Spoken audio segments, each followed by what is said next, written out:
asalaamaaleykum wa rahmatullahi taala wa barakaatuhu. ñu ngi nuyu mboolem mbokki jullit yëpp di leen ndokkeel ci saxru ramadan gi nga xam ne moom la lislaam yëpp bokk di fàttaliku bu baax a baax bis bi ak nim ñore woon borom muy soxna si te li ko ci gënoon a ñor muy liggéeyal sëñ Touba gi rek li ko ci gënoon a ñor mooy njabootu sëñ Touba gi fi daan daje ci teewam ñi mbokkal sëñ bi ak ñim jur ñëpp ak taalibi sëñ Touba yëpp loolu kon di loo xam ne moo jëmmal bis bi li ko lal nag ku ne xam na ne mooy ak cofeel gu mu am ci sëñ bi rek moo sàkk bis bi di ko ci liggéeyal yàlla defit koor doon loo xam ne tereet la boo xam ne topp yàlla gu ne baax na waxtu ne waaye nag weeru Ramadan da ci loo xam ne yombut ndax lenn loo ci def dañ la koy fulal ay yoon lu baax loo ci def rek dañ la koy fulal ay yoon kon weer la woo xam ne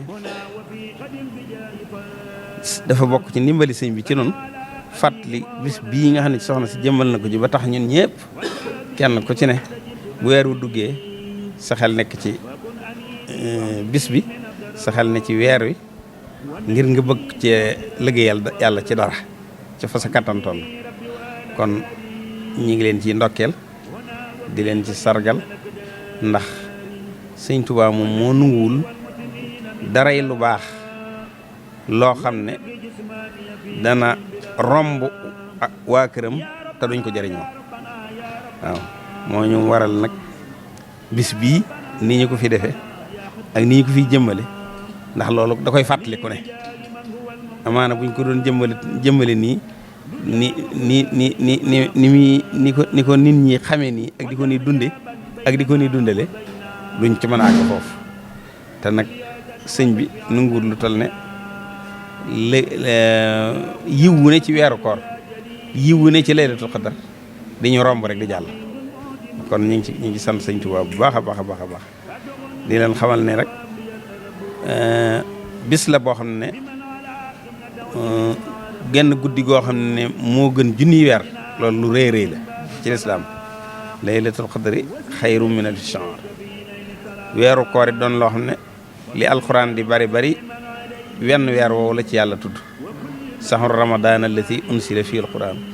hudan linnaasi wa bayyinatin min alhuda wal furqan waaye weneen weer woo xam ne yàlla jaar na ci saw tur wur weeru koor amut kon yonent bi alayhi salaatu wasalaam wax jàngal nañu ne benn farata boo ci def dañ la ko fay juróom-ñaar fukki farata loo ci def mu tolloog mel ne nga xam ne bu doon layeen rek naan lii du la ma war naafila la maanaam jëf ju baax rek la boo ko defee day mel ne def nga farata kon loolu li ma doon wax occasion la boo xam ne ku ne mën na cee duy li nga bëgg a duy kon nag yàlla na ci yàlla dimbale ñu ngi leen di sant nag ndax ni ko soxna si doon defee rek yéen a ngi koy wéyal waaw te loolu rek la ci bëggoon bis bii ni ma ko doon liggéeyal di ci liggéeyal yàlla di ci dàkk ngërëmul sëñ bi loolu mën a sax te loolu nag yéen a ngi koy jëmal kon nag yàlla leen ci yàlla gën a jàppale wa kullu aamin wa antum bi xayrin wassalaamu aleykum wa rahmatullahi taala wajal ilaahi makani tuuba abadu misl asmiha bi jaayi xayri man abadu